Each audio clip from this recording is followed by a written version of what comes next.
إلى حضرة النبي المصطفى رسول المجتبى سيدنا ومولانا محمد صلى الله عليه وسلم وعلى آله الكرام الراشدين سيدنا أبي بكر سيدنا عمر عثمان سيدنا علي رضي الله تعالى عنهم وإلى جميع الأنبياء والمرسلين والصحابة والقرابة التابعين بتابعين الدين إلى حضرة جميع العالم كافٍ مشارق الأرض إلى مغربها ويمينها لشمالها برها وبحرها سن إلى حضرة روحاني جميع حضرة المجد السلام دين إمران اللهم اجعلنا من الفائزين واجعلنا من المكرمين والرصاد في دنيا الفاتحة. بسم الله الرحمن الرحيم الحمد لله رب العالمين الرحمن الرحيم مالك يوم الدين إياك نعبد وإياك نستعين اهدنا الصراط المستقيم صراط الذين أنعمت عليهم غير المغضوب عليهم ولا الضالين آمين. بسم الله الرحمن الرحيم. قال المؤلف رحمه الله تعالى ونفعنا به وأمدنا بأسراره وبعلومه في دارين اللهم آمين. بسم الله الرحمن الرحيم. Alhamdulillah kita semua dengan Allah bisa dipertemukan kembali pada malam hari ini di dalam acara rutinan Ihsan di Karusbaya. Semoga tetap istiqomah untuk belajar, menuntut ilmu, mencari barokah, dan semoga Allah Ta'ala berikan barokahnya sehingga kehidupan kita ini bisa menjadi lebih bahagia, diberikan kebahagiaan yang sesungguhnya oleh Allah Subhanahu wa taala. Amin ya rabbal alamin. Bismillahirrahmanirrahim. Kembali pada melanjutkan pembahasan sebelumnya tentang tata caranya berpuasa lahir dan batin.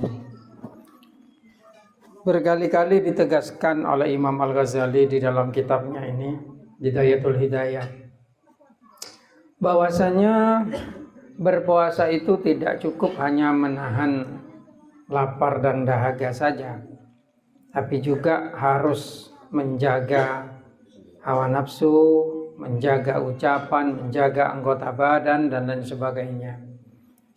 Tsumma jatahid dan kemudian majtahid, maka berusahalah antaftirom agar kamu bisa berbuka ala to'amin halalin kepada makanan yang halal, wala tastaksir dan jangan memperbanyak makan.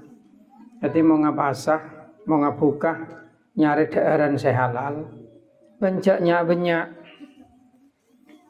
Fatazidu ala ma ta'kuluhu kulla lailatin, maka menjadi melebihi dari apa yang kau makan di setiap malam. Fala farqa idza staufaita ma ta'tadu an ta'kulahu daf'atain fi daf'atin wahidah. Maka tidak ada bedanya jika engkau melebihi apa yang menjadi kebiasaanmu, makan 2 kali lalu dia dijadikan 1 kali. Sobung biden orang mau ngabuka terlalu banyak rekan adobel sebenarnya jadi 2 kali apa jadi sekalian. Mereka pas sobung biden nabi orang selalu apasa. Wa innamal maksud bisiyam, maka yang dimaksud untuk berpuasa itu tidak lain adalah kasru syahwatika, menghilangkan atau memecahkan syahwat kamu. Wa tad'ifu kuwatika, dan melemahkan kekuatanmu litaqawwa biha ala taqwa, agar kamu bisa mengambil kekuatan kepada takwa.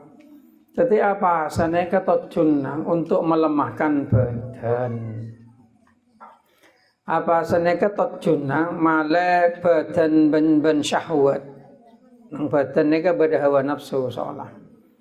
Bi syahwat neka lemah, sehingga bisa dimanfaatkan untuk memperkuat takwa. Jadi nikah sesuatu yang istilahnya nikah universal dan filosofis, bahwasanya ada pertarungan kepentingan yang abadi antara hawa nafsu dengan nafsul mutmainnah lah, dengan hawa nafsu yang memang hawa untuk badan, kesenangan, dengan jiwa itu selalu ada pertarungan yang tiada tanpa akhir.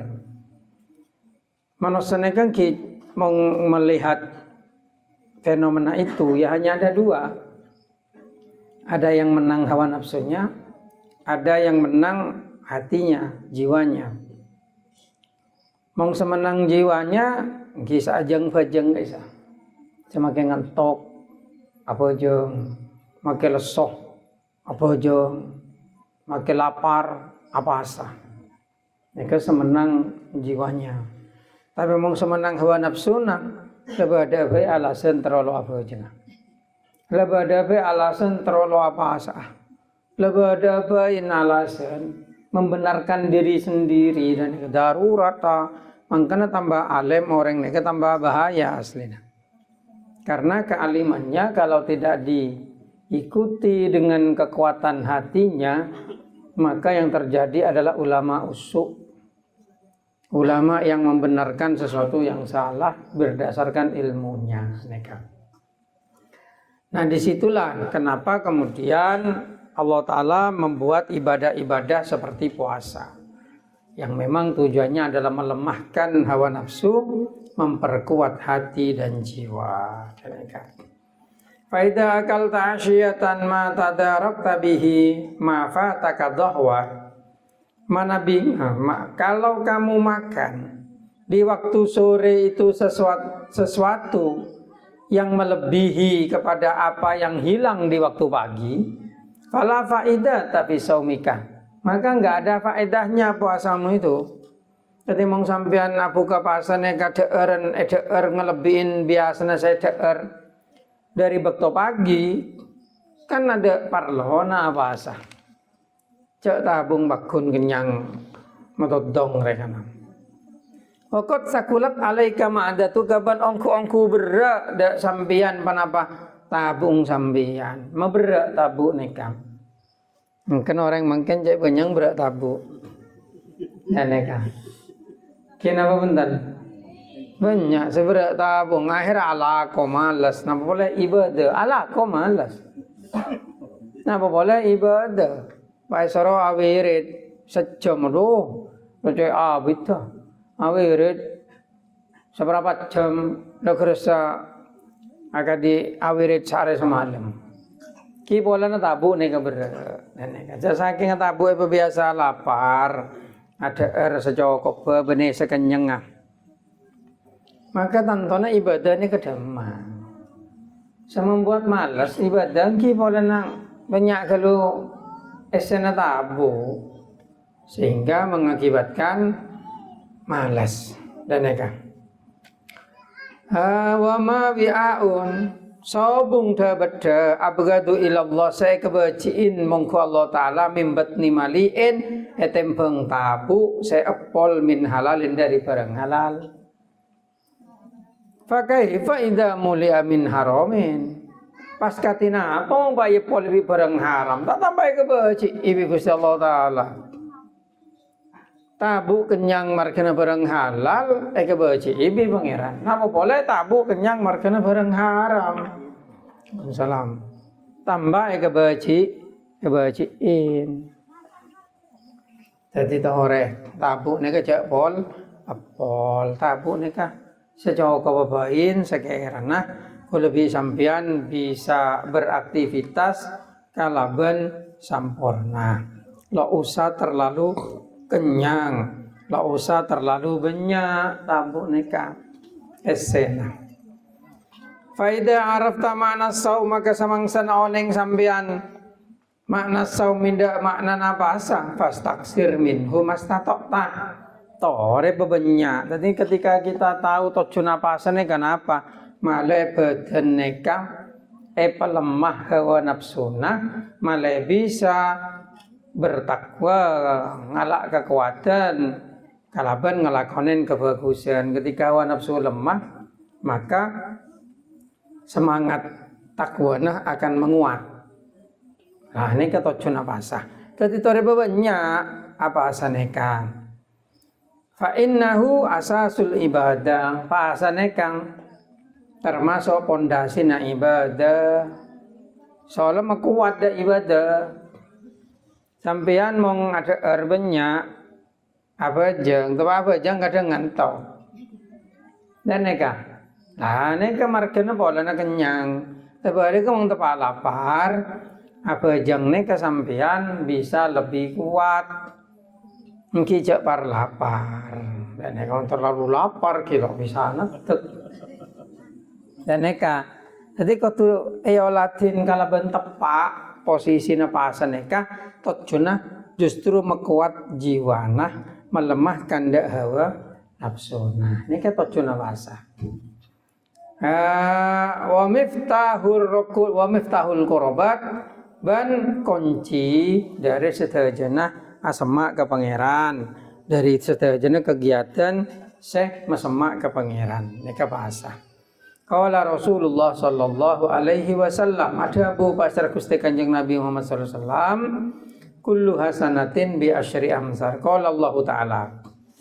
Kanjeng Nabi adabu Allah taala adabu cepon Kanjeng Nabi kullu hasanatin bi asyri amsalihha. Sedajana kebagusan bales 10 kali lipat. Ila sapai mi'ah sampai 700 kali lipat. Ila sab'i mi'ati dhifin sampai 700 lipat. Illa saum kecuali pasah fa innahu maka sangkuna pasah kadintok li kedunaku le cepon Allah wa ana ajzi bihi ban kul bakal meles dak pasah. Jadi mong kebagusan selain nikah catet malaikat. Catet itu 10 balas ya, otabas sampai dapat 700. Jadi 700 kali lipat balasan nikah. Kecuali pasah, mong pasah pangeran selangsung nyadat. Nikah merupakan situng pemberitahuan dari Gusti Allah. Allah Taala nikah nete ini dia orang pasah. Jadi mong sampean adhu romantia apa pasah. Soalnya tepat apa pasah tete ini pangeran. Dan nikah dalam bahasa nama nosaki etenen we pangeran Kanjeng Nabi adabu Allah taala adabu illa saum fa innahu li wa ana ajzi bihi. Berarti etenen we pangeran mangken ngapa sene kaman tituana. Oh Nabi pangeran etenen. Nah, dan nikah. Mungkin abai kebagusan lain cukup malaikat senyadat. Tapi mong pasah pangeran senyadat. Nah, tadi untuk apa doa, catat pengiran. Oh ya doa. Loatek malaikat. Mungkin orang yang sang ngelakon hisib, soro apa sah. Soro apa sah mote. Loh, nah apa hubung apa sah mote? Mau ngebahas di syariat kiwada. Soalnya syariat neka kayak ngebahas dohir. Tapi mote neka merupakan semacam menunjukkan keprihatinan meninggalkan sesuatu yang menyenangkan dari memakan hewan. Jadi neka ongku kan orang apa saya tetenen mi pangeran. Ketika tengkan atau apa sene kebagus pas nina aki kesenangan lakar untuk demi untuk memanti dua. Di pangeran tekan nih. Nah neka lakar bane syariat cek bahas bi syariat mengmote lo kira nemo. Paling contohnya dari Kanjeng Nabi wisol nyambung bahasa. Kayak Kanjeng Nabi itu sekengeng. Kanjeng Nabi ini ke apa asas telu hari telu malam. Monggo lebih sampean apa asas telu malam. Tai keletayan lo bisa guli. Tapi dapun Kanjeng Nabi mongko mong malam beresang abringakan kengko. Mong hede sahabat ai kok Kanjeng Nabi nang hadis larangan napas nyambung. Nah, orang ahli doa lo awisol lo kengeng soalnya Kanjeng Nabi larang. Keng ninaakin bareng seodi atau bahasa keluar di barang odi riyadhah bahasa. Nikah untuk memanti tua. Apa? Olan orang apa? Sana kita tenen mi pangeran. Teti mong doa teromantia asa. Tepa apa saat tua? Nah tenen mi pangeran. Waqala Rasulullah sallallahu alaihi wasallam Kanjeng Nabi adabu walladzi nafsi biyadihi lahuluhu famis so'im atyabu indallah mirrihil miski. Cepon Kanjeng Nabi demi asompah neka demi idat setangga berenang kegebesan nah awa benah colong orang apa sah nika lebih rokom mengko Allah Taala ki merihil miski dari buah misik mengko Allah Taala mengko manusia colong reng apa sah nika bisa makapai lengan kita pakai sekalian pada kita pakai gas air mata langsung kepakai lengan langsung tapi mendak Gusti Allah dan nikah polana apa asah sampai colong bauna colong aube demi pangeran. Nah ini demi pangeran nikah angkan alumru bima qasidiha nikah masuk juga nang nikah. Yaqulullah ta'ala yaqulullah adabu basar Allah ta'ala azza min qail nyata nadat semol jah dari adabu innama yadaru syahwatahu angin pas tenang ninaakin orang siapa sah syahwat tahu dak keseneng wa ta'amahu dan benda daerah wa syarah benda enomah min ajri pola nang kok japon Allah fasaumu li moko songkona apa saja untuk engkau wa ana ajzi bihi ben engkau semelesa dan eka keutamaan apa sah angkana mong bisa napole bulan Rejab mangken apa hasan nang bulan-bulan mulja eka mulja. Tidak peduli dalil orang Wahabi kan Nabi tidak pernah menyuruh hadisnya dhaif. Nih kageng bola nah tero Islam neka lemah. Orang Wahabi neka nyari cara. Malai amalan orang Islam neka janditi. Ki kala bencara alasan bid'ah. Neka politik kotor neka.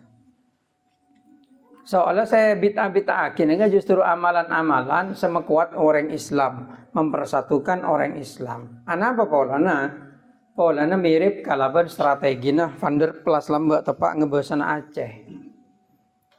Orang Aceh ini kekuat sakte. Polana malah Hizbul Bahri, Hizbul Bahri, Hizbul Daneka. Akhirnya orang kafir neka saya nyaman hurgronje. Senauk hurgronje-nya mana ngerem orang belentek pak ajar ke Mekah ajar Quran pak apal Quran pola orang Aceh ini kan menghormat orang apal Quran dan itu san lamare pak peterjun da Aceh angkat tadi mufti ki mirip kalaban cerita mufti Batavia kisah Mufti Batavia sedari Habib saya yatubi ke Hasyim Asy'ari lambak masalah fatwa jihad. Mufti Batavia neka beri fatwa bahwasanya perang di Belenteneka termasuk togut, termasuk dosa, abrontak mereka. Bentusa. Neka bertentangan di fatwa ke Hasyim Asy'ari bahwasanya merangi Belenteneka berjuang jihad. Nah, memang berusaha dilemahkan, cuma seneng Jakarta nih kalau bencara ngaku keturunan Kanjeng Nabi. Mau sona neka. Amale rekan melemahkan dak Ki Hasyim Asy'ari. Cuma untungnya Ki Hasyim Asy'ari lebih kuat pengaruhnya. Ini kan, mungkin muncul masalah habaib ini kan karena dendam lama nih kan. Dan lamba habaib nih kan dukung belente. Lah nang Aceh Van der Plas nih kan. Pakai di neka, kereme orang ahli Quran, rekan ajar Quran, padahal kafir, ngaku sebagai ahli Quran, maca Quran, apal orang tak hormat, san hormat pah ngocak. Hizbul Bahri, Hizbul Nasr aja mau ngebaca kemiskin, Hizib Beri mau ngebaca, kalau paju tegangan, Hizib lan berdasarkan neka, akhirnya beberapa orang meninggalkan amalan-amalan neka polan sengoca apal Quran sehingga Aceh neka hampir saja kemudian dikuasai Belanda. Cuma lo sampai kuasa Belanda kalah neng Cebeh, kalah neng perang Cebeh, neng Bandung, neng Sorbaja, neng Kaiman neka, sehingga Aceh neka tidak sempat dijajah oleh Belanda. Sama, sakati mungkin kan dan neka orang Wahabi kan dan neka ngocak ikut Quran, segangan Quran sana, pah ngocak tahlilan neka bid'ah, melemahkan. Padahal tahlilan neka esena la ilaha illallah, zikir, lo masuk akal, cok la ilaha illallah bisa bid'ah. Ajaran apa neka? Orang yang secerdas dicipin, lah ngerti, cok neka propaganda. Kita junang Wahabi nega kan cul-kacul Amerika. Cul-kacul Amerika ini kan dicul-kacul dua. Nang Timur Tengah nega Israel situng, Wahabi situng dan nega. Nah, ironisnya tepak perang lambat zaman Turki Utsmani, orang Islam nega lakar pecah. Margana sesitung janji kekuasaan kipadati Wahabi sing ngebasane Saudi Arabia, ngebasane Qatar, Uni Emirat Arab. Sebagian Syiah sing ngebasanin Iran, pas ngebasanin Suriah semangken, pas ngebasanin Yaman semangken. Loh terus Ahlussunnah wal Jamaah melon apa? Ahlussunnah wal Jamaah ini kebadan Indonesia, Malaysia, Brunei Darussalam, Pakistan, Afghanistan, golongan kene istan nih. Nah, neka Ahlussunnah wal Jamaah, termasuk Afrika sebagian. Tetap paling banyak Ahlussunnah wal Jamaah. Sampai ketika ada konferensi ulama Aswaja Ahlussunnah wal Jamaah Sunni, orang paham Wahabi ditolak. Menjadi bagian dari Sunni itu ditolak. Cek cocok ke bisa berenang hadis nang Malhamatul Kubra insyaallah kitab Sahih Muslim. Cek umat Islam bekal pecah dadi telok. Sesepertelok mati dalam pertempuran. Sesepertelok berkhianat pihak kemoso. Sesepertelok menang. Dan neka. Kimong ajeling perkembangan dunia ngara semate Syiah. Ya bom di Amerika. Di bom nuklir ngara. Seberkhianat ki golongan Wahabi calakala. Kim mabada. Latetenen. Kim mabada negara saya kebasan Wahabi perang di Israel atau penyerang dari Israel. Tidak pernah ada. Saudi semak sesaking Saudi gelem abela tretan sebenarnya Palestina gampang cengkeng ngelingkai tase ketela nyeka. Tapi kimah pada Saudi ngelarang Israel untuk ngebom Palestina. Sobung kalau Wahabi termasuk Uni Emirat Arab kimah, termasuk Qatar kimah pada bantu Palestina. Yang lo colok tok bisa bantu Palestina justru Indonesia. Setelah ngirim kapal perang, tolong ngirim bantuan sebanyak Saudi kimah pada. Nah, makanya kita harus waspada, tidak paham-paham seperti itu. Entah mungkin akhirnya Saudi di Mekah neka di Madinah pasti kebasannya boleh di Ahlussunnah wal Jamaah. Cuma butuh waktu. Dan neka karena mungkin memang Allah Taala nyetelnya seperti itu. Nyetelnya seperti itu. Tapi kita harus sadar bahwasanya itu memang kelemahan kita juga. Terkadang kita itu berkonflik, sibuk berkonflik dengan diri sendiri dan kemudian melupakan kepentingannya lebih besar gitu. Dan itu terjadi mulai zaman Kanjeng Nabi, seton keton namanya. Begitu Kanjeng Nabi seton lepar lagi pecah. Kanjeng Nabi kilo kubur. Orang Ansor, bi orang Muhajirin. Lalu kompak waktu itu. Sampai pada sahabat Ansor ngocak, Ariel ramal be Kanjeng Nabi. Bahwasanya orang Ansornya akan pimpin bi orang asing. Kalau pimpin orang Ansor tibi. Soalnya orang Ansornya oleh makam Kanjeng Nabi, jasa Kanjeng Nabi di Madinah Kanjeng Nabi. Dan akhirnya Sayyidina Abu Bakar naik dengan tanpa rame-rame itu perwakilan, musyawarah perwakilan. Setelah itu Sayyidina Umar naik dengan tanpa apa-apa juga. Maksudnya lo kikir. Lah masan Sayyidina Umar tinggal tunya neka baru goyah. Sampai Sayyidina Utsman neka mantona Kanjeng Nabi coba. Sayyidina Umar kan patai juga ya bolu lu cocok atau pak ngimame kan para ngimame cocok. Kini kan lakar saya kocak azal fitnah nikah sampai tepat zaman Sayyidina Ali meledak sampai Sayyidina Isa perang di Sayyidina Ali. Pada ki kebabun Muawiyah perang sampai Sayyidina Hasan Husain terbunuh sampai kemudian berubah menjadi dinasti lebeneh khilafah.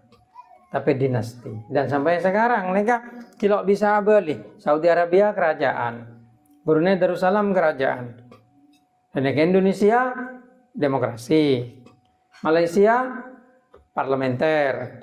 Jadi Islam kilo bisa terpusat. Tapi kalau kita melihat sejarah, ya apa ramalan, maksudnya ramalan saya ramal Kanjeng Nabi, nanti perang akhir zaman itu munculnya dari Pakistan dan Afghanistan, benih dari Indonesia. Cuma mendengar dari Indonesia, mendengar dari Indonesia. Mereka perang akhir zaman ki jauh, moga-moga ki jauh, tangki. Dah, banyak bawa perang, taruh ki ya. Tapi insya Allah ki jauh, ki jauh. Tapi persoalan yang paling perlu ditangani sekarang itu bukan perang ini perang besok kalau sudah global itu. Dan kemudian musuh-musuh Islam itu menyerang kepada Islam dengan sporadis, baru akan muncul gerakan harokah pertempuran itu. Yang sekarang yang harus diselesaikan itu justru adalah perang dengan diri sendiri. Kenapa? Karena musuh terbesar kita itu diri kita sendiri. Maka itu ada puasa. Puasa itu tujuannya akan melemahkan badan. Karena terus terang ini dulu mungkin tidak muncul, tapi sekarang kalau kita teliti, mereka orang ahli ilmu sudah mulai menyadari bahwasanya di dalam tubuh manusia ini ada dua jenis kesadaran. Kesadaran ruh dan kesadaran badan. Jadi badan ini punya kesadaran. Ya istilah kerennya Allah Ta'ala hawa nafsu itu. Hawa nafsu. Yang mengendalikan badan. Sehingga meskipun ruh manusia ini nggak ada, badan ini tetap punya kecerdasannya. Misal mereka tepak neguk listrik kesetrum. Kira-kira apakah butuh otak untuk memerintahkan tanang mueng? Apa langsung refleks? Refleks, karena yang tersakiti itu kesadarannya badan, refleks. Dah itu yang jelas gitu. Kena yang apoi, terus langsung dibuang. Nah itu refleks. Kemudian juga ada orang latah. Orang latah itu kan menggerakkan badannya tanpa kesadarannya. Tapi dengan sendirinya badan itu nirukan. Itu kecerdasan badannya sendiri yang muncul itu. Mungkin agak dominan. Kemudian mereka boleh tabu perut. Itu akan dengan sendirinya agiling ke kanan dengan tanpa diperintah otak. Gak bisa sampai ngakan pangocak tahan kalau sendi giling. Gak bisa. Lokah keluar darah. Itu kecerdasan badan itu. Gitu. Sehingga kolek saat seleneka asebe, neka bisa kemudian atutup ganti di bidara kisah. Neka. Dan banyak kejadian seperti itu banyak di badan kita yang kita nggak menyadari bahwasanya itu bukan perintah dari ruh kita. Mau ngompak jeruk, ini perintah ruh. Kala bitanang. Jadi kita mengendalikan kepada badan ini. Tapi ada satu waktu di mana kita nggak bisa mengendalikan badan. Dan badan itu mengendalikan dirinya sendiri. Kesadaran badan inilah yang harus dilemahkan dengan puasa. Karena terkadang itu ngajak, lapar, ayo ngakan. San ngakan, ayo kenyang. Itu memang badan itu merintah. Gitu. Dan itu kadang bertentangan dengan ajaran agama badan itu. Kadang bertentangan, ajeling, nikah, narkoba, umpama itu kan semua kan badan semua itu. Akhirnya masan ketagihan, otak lo bisa ngontrol. Mungkin ada yang otak yang ruh, malah ngalak arokok, ganja, mau naudzubillah, tabung angkuin. Tapi mau ketagihan, lo otak lo main, lebih tuh netok. Sampai jual kabeh lalu mikir, nah itu Itu yang harus dilemahkan dengan puasa itu. Dan nekat. Makanya perlu pemahaman yang lebih detail. Jadi ilmu fisika, ilmu kimia, ilmu biologi itu bukan tidak berguna. Itu juga bisa membuat kita mengenal Allah. Asal kita bisa mengkoneksikan itu, memadukan dengan apa yang ada di dalam agama. Nah, agama jelas loh kira rakib biologi karena nggak relevan. Allah Ta'ala tidak akan menurunkan ilmu biologi itu di dalam bentuk Al-Quran. Makanya kalau ada orang mengatakan bahwasanya Al-Quran itu mengandung semua ilmu, saya tidak sepakat. Nggak sepakat. Kenapa? Karena Al-Quran itu diturunkan untuk menyadarkan manusia. Gitu. Hudan lil muttaqin. Bukan hudan lit tabibin, bukan. Benar petunjuk untuk dokter, bukan. Makanya isi Al-Quran itu terkait dengan bagaimana kita menyembah Allah, bagaimana kita beribadah, cerita tentang Nabi terdahulu itu.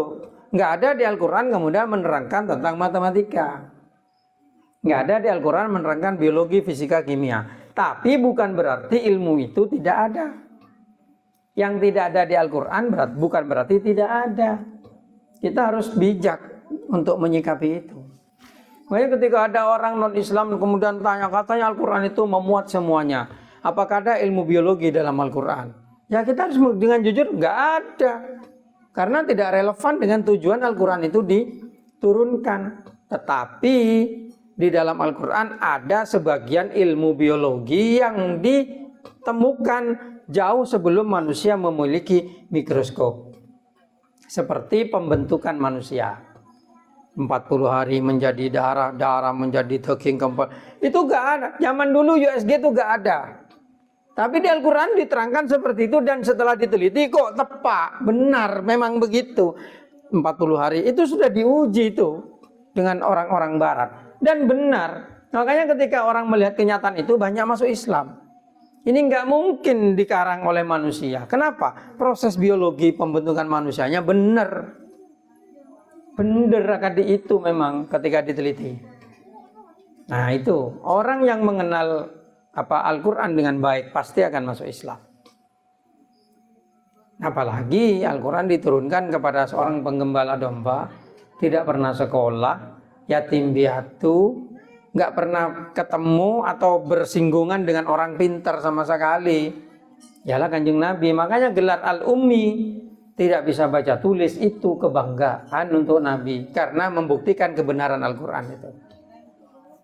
Kan ada di kitab Tauhid Benteng Mogok Iman atau yang lain saya baca itu ketika seseorang meragukan Nabi Muhammad, takut Al-Quran itu dibuat Nabi Muhammad sendiri, maka muncul logikanya. Kalau memang Nabi Muhammad itu belajar dari orang lain, maka orang yang mengajari pasti lebih terkenal ilmunya.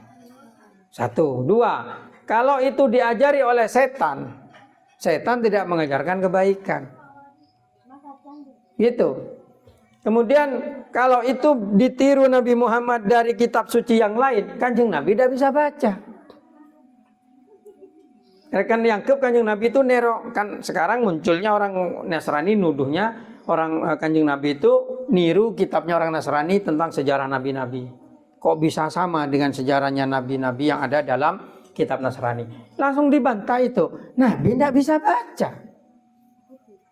Lo teman mah, lo bisa baca kitab, lo bisa baca kitab Nasrani, napa boleh? Napa boleh? Nang Mekah waktu itu jarang pendeta Nasrani itu.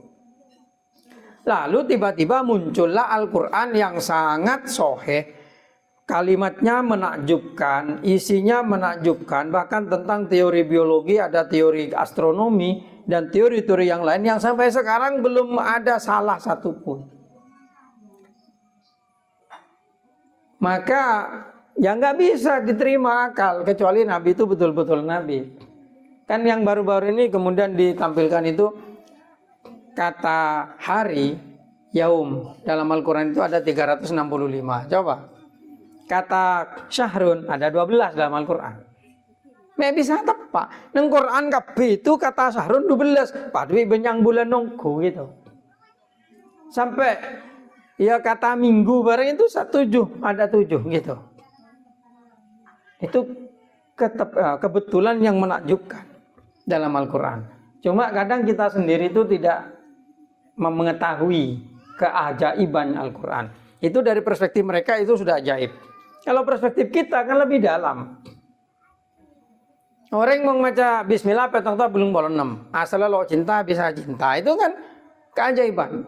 Badak kul in kuntum tuhibbunallah fattabi'uni, untuk mencintai orang. Itu ada kan doa-doa begitu. Untuk tolak sihir umpamanya ada ayat-ayat yang menolak sihir. Untuk menyembuhkan orang sakit ada ayat-ayat yang menyembuhkan. Itu perspektif kita yang memang mengimani Al-Quran. Kalau orang luar kan nggak bisa menerima seperti itu. Kalau orang kafir harus dibuktikan dengan keajaiban isi Al-Quran dan sebagainya. Nah ini yang kemudian harus secara menyeluruh dipahami bahwasanya yang diajarkan Islam itu bukan hayalan, tapi kebenaran. Jadi kalau sudah ada fenomena begitu, berarti tentang siksa kubur, tentang akhirat, semuanya itu kebenaran yang pasti terjadi. Jangan dianggap teori. Gitu. Nah ini biar memunculkan semangat, sehingga kita itu hidup ada tujuannya. Benekeng kelayap ke timur ke barat, lo itu mau tajuna pokok ngakan, bukan itu. Tapi ada tujuan lebih besar, ialah mencari kebahagiaan di akhirat. Gitu. Sekian yang bisa disampaikan, semoga bermanfaat. Wabillahi taufiq wal hidayah. Wassalamualaikum warahmatullahi wabarakatuh.